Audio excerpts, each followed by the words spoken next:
Hey guys, what's up? Okay, so today we're going to talk a little bit about Instagram, and some of you might be brand new to the social media platform, and some of you might be like old hat and already know all this stuff. I'm here to just share some of the things that have been working for me and my business, and I hope that you can start using them to help your business take off over on the gram. So if you are brand new, just starting out, what you're going to want to do is create your account, and then you're going to think about the photos that you're going to put on there. Do you like to do? What things that you, in your spare time, your hobbies, maybe you're a teacher, maybe you do DIYs, maybe you have little children. Think about what is going to be your brand and so people are going to come to your page to see. So if you are not into exercise, or if you're not into like hiking, don't post pictures about hiking and exercise. Stick with what you're good at, or stick with what you love to do. People can hear the passion that you have and people can see that you love it, and then they're going to start coming to you to get more of that knowledge about that particular subject. So number one, when first starting off with your Instagram, figure out your brand. 2 or 3 things that you're really good at or that you really love, and that is what is going to become your brand there in your Instagram.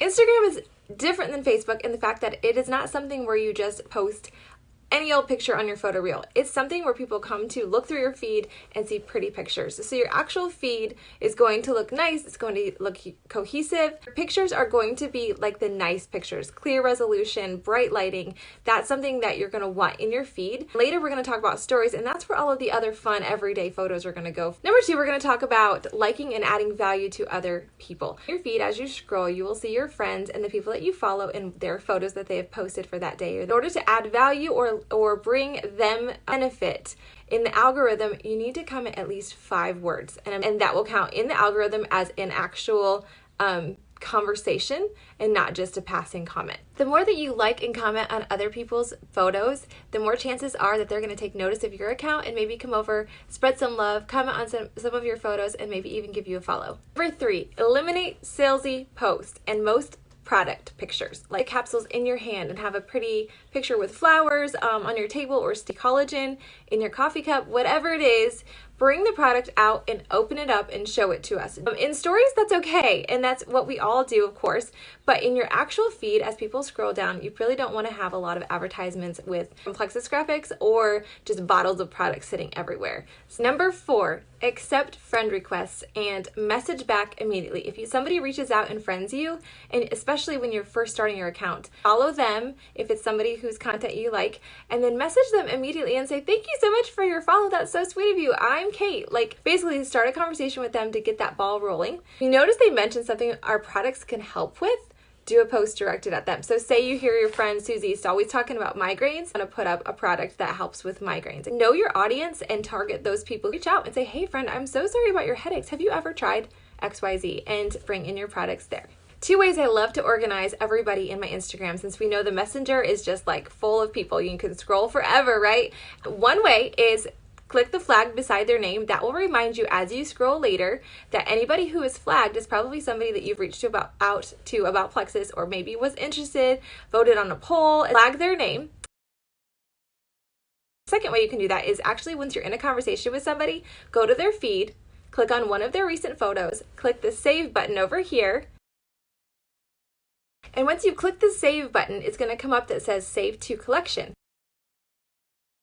Click that little button. It allows you to create albums in your Instagram, and then you can title them. I have one called Prospects. I have one Circle Back Around When There's a Sale.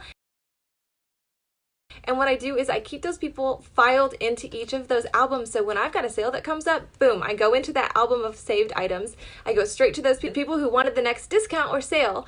And then I click on their picture, them up, and message them. And it's super easy to keep everybody organized so you don't let them slip through the cracks. Make sure you're utilizing your save button and making those albums on your Instagram. Okay, you guys, number 5, use hashtags.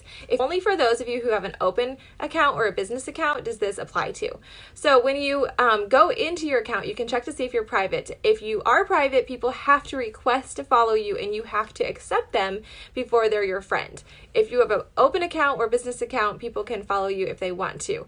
If you find that you have people following you who you really don't like to have following you, can always go ahead and block those people. That's totally fine. It is very beneficial to have an open account or a business account because you can see all of your stats. You can see how much traction your posts are getting. You can kind of see when people are looking at it throughout the day. You can kind of see which posts got more action than others, so you kind of know what people are wanting from you. It helps people find you. When you do hashtag gut health, anyone who maybe has realized that gut health is so important may type that in.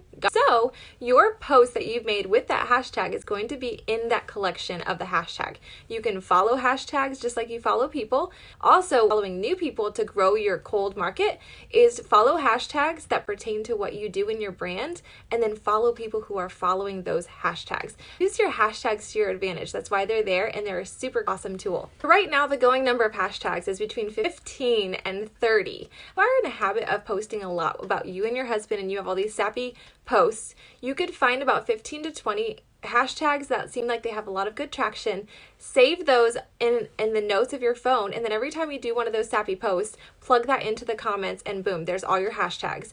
I know a friend of mine does mom humor or something every couple posts. He pulls off anything that says like mom humor, life with kids, mom life, saves those hashtags in her notes, and then every time she posts one of those funny or humorous posts, she just plugs those into her either the post or in her comment section, and she has all of her hashtags right there. One of my favorite parts of using Instagram is Instagram stories. When I go on Instagram, I go to stories. I want to see my friends. I want to see what they're baking that day. I want to see what they're doing with their kids. I want to see what new makeup tutorial they're doing. Like all those things, they're real life. That's what I want to see. When we talked about posting a pretty feed and only doing nice pictures, well, those rules are null and void here in your stories. Anything goes in stories. You can get on there with like right after a workout all grungy. You can get on there with full face of makeup. You can do tutorials. You can just talk and chat. You can do whatever. Your stories are your life. So save those fun, the burnt meal or the runny nose kid. All of those things are in stories. But remember, when you're using your stories, it can work to your advantage by posting about the products. Post from our Facebook page, One Plexus Instagram stories. There's so many beautiful stories there that you can plug over in Instagram, but also utilize in your stories the poll feature where you can take a poll, and also utilize the fact that you can see in the bottom left corner who has viewed your story. Now, in 24 hours, you can save your story and you can still see that story later if you highlight it. But if you let that expire after 24 hours, you cannot see who watched your story anymore. So utilize that. Check out who is viewing your stories. It's a wonderful tool for opening up new doors, new conversations, and finding new prospects. Again, when you do reach out to those new people, save their picture in an album so you can find them later, flag their name in your messenger section, and you'll be good to go. So a few other things that I wanted to mention is how to archive your posts. So say you're kind of new to Instagram, but you've kind of posted here and there, and you're looking at your feed right now and you're thinking it's a little cluttered, there's a little bit too many Plexus graphics and not so much natural, like pretty photos there. All you have to do is go to where you can archive, and I will show you here in just a second. You're doing a big sale or the end of the month push and you have a lot of like pictures and testimonials and all of that, that's wonderful and fine. But at the end of that month or the next month, go through and clean out your feed, make sure it looks pretty again, check out any salesy posts, things that maybe were a little bit more pointed to get that last push. And those are fine in the moment, but later on, go back, clean up your storefront, make your page look pretty again, archive those photos so you can remember what you did for future reference. It's a good way to keep your page always bright and fresh and not loaded down with a lot of graphics or other people's testimonies and that sort of thing. Okay, you guys, I think that wraps it up for all that I have for you today. I hope there was something in there that was useful and that you can learn from. Love the platform. I love being over there and hanging out on my stories. I love the interaction that you can have with people you've never met, but you feel like you're buddies with because of being social, and I just love that part of it. So thank you so much for watching. I hope this was helpful, and happy grooming.